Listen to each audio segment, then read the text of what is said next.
Friends, नमस्ते. कसे आहात आपण सगळे? आय होप आपण सगळे हॅप्पी अँड हेल्दी असालच. मी कोमल आपणा सगळ्यांचं पुन्हा एकदा स्वागत करत आहे आपली सखी कोमल या आपल्या चॅनलवर. तर फ्रेंड्स, आज आहे मकर संक्रांती. तर तुम्हा सगळ्यांनाच मकर संक्रांतीच्या गोड गोड अशा शुभेच्छा. आपण जसे एकमेकांना तोंडावर गोड गोड बोलतो तसंच आपण मागेसुद्धा गोड गोड बोलूया, असंच प्रॉमिस आज आपण एकमेकांना करूया आणि आनंदी आयुष्य जगूया. तर थंबनेल आणि टायटल बघून बऱ्याच जणींना प्रश्न पडला असेल की हिने असं थंबनेल आणि टायटल का बरं दिलेलं आहे, हो की नाही? तर तुम्हा सगळ्यांना एक विनंती आहे की कृपया हा जो व्हिडिओ आहे 8 ते 10 मिनिटाचा कदाचित होईल, तर हा व्हिडिओ जो आहे तो शेवटपर्यंत नक्की बघा. मी लहानपणापासून जे काही बघत आलेली आहे, जे काही अनुभवलं आहे मी इतर स्त्रियांसोबत होताना, तर ते अनुभव माझे एक्सपिरियन्स तुमच्यासोबत मी थोडीशी शेअर करणार आहे. आणि माझ्या लग्नाच्या आधी म्हणजे 3-4 वर्षाआधी मी एक वर्तमानपत्रामध्ये की मासिकामध्ये एक लेख वाचला होता. मला एक्झॅक्टली आता त्यांचं नाव नाही आठवत आहे, पण त्या लेखमध्ये खूप बारीक सारीक गोष्टी ह्या सणाबद्दल सांगितल्या होत्या. तर त्या गोष्टींनी खरंच मला विचार करायला भाग पाडलं होतं. तर तेच अनुभव, त्याच गोष्टी मी तुमच्यासोबत शेअर करणार आहे. तर तुम्हा सगळ्यांना विनंती आहे की व्हिडिओ जो आहे तो कृपया शेवटपर्यंत नक्की बघा. उगाचच थंबनेल आणि टायटल बघून किंवा 1-2 मिनिटाचा व्हिडिओ बघून चुकीच्या कमेंट्स करू नका. तर चला आता आपण व्हिडिओला सुरुवात करूया. तर मकर संक्रांती हा जो सण आहे तो स्पेशली स्त्रियांचा सण आहे असं म्हटलं जातं. आणि स्त्रिया पण कोणत्या, ज्या सुवासीन स्त्रिया आहेत, म्हणजे ज्यांचे पती जे आता हयात आहेत, तर अशाच स्त्रियांचा तो सण आहे असं एक मानलं जातं. तर मी जो एक लेख वाचला होता 3-4 वर्षाआधी, तर त्यामध्ये बऱ्याचशा गोष्टी लिहिल्या होत्या की मकर संक्रांती हा जो सण आहे तो पुरुष प्रधान संस्कृतीला अजून बढावा देण्यासाठीचा सण आहे, किंवा म्हणजे पुरुषांचं आयुष्य वाढावं म्हणूनच स्त्रिया ज्या आहेत त्या उपास-तापास करतात आणि खूप छान छान नटून थटून एकमेकींना भेटतात, सौभाग्याचं लेणं मागतात वगैरे वगैरे. बऱ्याचशा गोष्टी त्याच्यामध्ये लिहिल्या होत्या. आणि त्यांनी हेही मेन्शन केलं होतं की ह्या ज्या सणामध्ये हे जे फेस्टिवल आता मकर संक्रांती आहे ती 14 जानेवारीपासून ते रथसप्तमी जी असते तिथपर्यंत हा सण चालू असतो. म्हणजे उद्यापासून ते ह्या पूर्ण महिनाभर म्हणजे प्रत्येक स्त्रिया जे आहेत ते आपल्या घरीसुद्धा हा सण म्हणजे हळदी कुंकू समारंभ ठेवतात. चाळीमध्ये सुद्धा एकत्र स्त्रिया येऊन हा सण साजरा करतात. सांस्कृतिक कार्यक्रम ठेवले जातात, खूप प्रोग्राम्स असतात ह्या सणाच्या दिवशी. म्हणजे महिनाभर हे चालूच असतं स्त्रियांचं. तर त्यांनी असं सांगितलेलं की ह्या सणाच्या निमित्ताने फक्त सुवासिनी स्त्रियांना बोलावलं जातं आणि त्यातली त्यात सुवासिनी स्त्री तर असतेच, पण त्यातली त्यात तिला म्हणजे पुत्र किंवा पुत्री म्हणजे तिला बाळ आहे की नाही, जर तिला बाळ असेल तर तिचा मान जो आहे तो अजून वरचढ असतो. आणि त्यातली त्यात जर तिला मुलगा असेल तर तिचा मान काही हा वेगळाच असतो.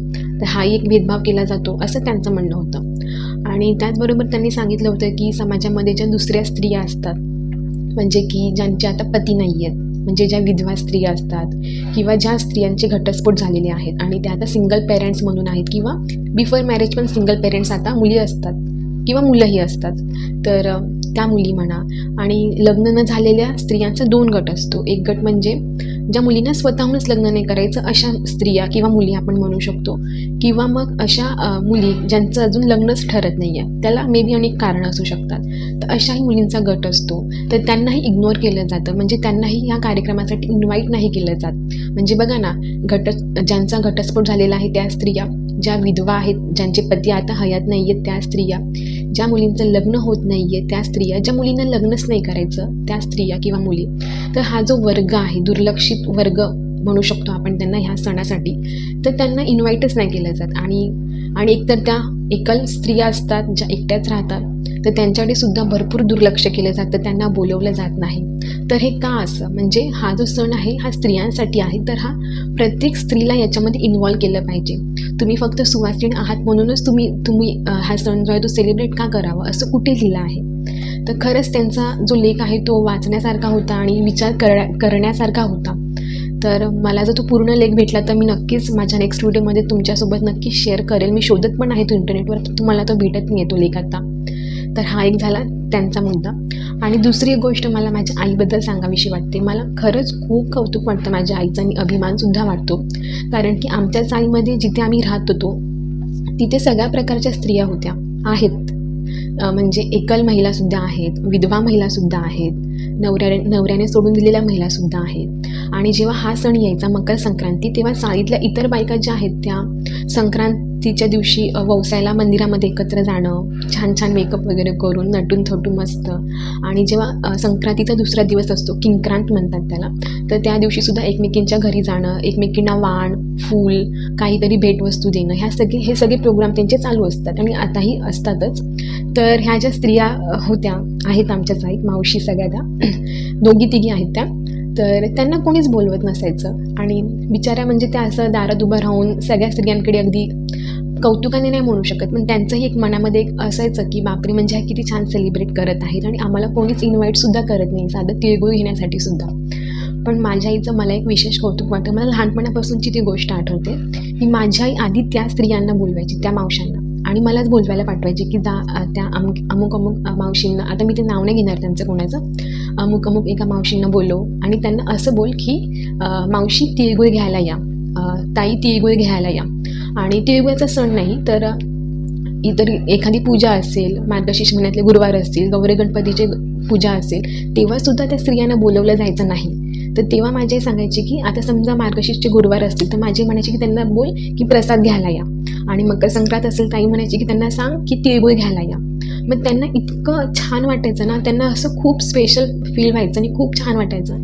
आणि त्या येऊन बोलायच्यासुद्धा माझ्या आईला अक्षरशः की चाळीमधलं कोणी आम्हाला बोलवू किंवा न बोलवू, पण कोमलच्याही आम्हाला बोलवणार हे आम्हाला नक्की माहिती होतं. आणि जेव्हा तुम्ही आम्हाला एवढं बोलवता, एवढं कौतुकाने तुम्ही जे इतर स्त्रियांसाठी वाण आणता, गिफ्ट्स आणता, ते सुद्धा तुम्ही आम्हाला देता, तर आम्हाला खरंच खूप छान वाटतं त्याच्यामुळे. आणि आमचं दुःख जे आहे ते आम्ही विसरतो आणि आम्ही सुद्धा तुमच्यातलेच एक आहोत असं आम्हाला वाटतं.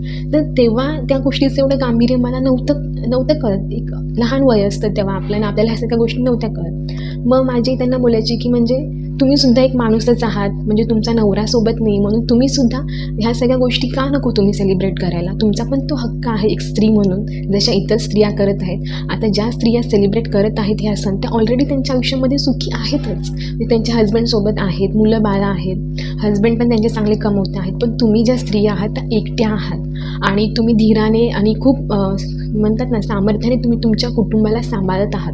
तर तेच एक मोठं तुमचं काय म्हणू शकतो आपण, साहस आहे, तुमचं कौतुक आहे. तर तुम्ही सुद्धा ह्या सगळ्या फेस्टिवलमध्ये, ह्या सगळ्या सेलिब्रेशनमध्ये तितकेच तुम्ही सुद्धा काय म्हणू शकतो आपण त्याला, इन्व्हॉल्व होणं खूप इम्पॉर्टंट आहे. त्यामुळे तुम्हाला जर ते लोक इग्नोर करत असतील तर करू द्या, पण मला ही गोष्ट पटत नाही.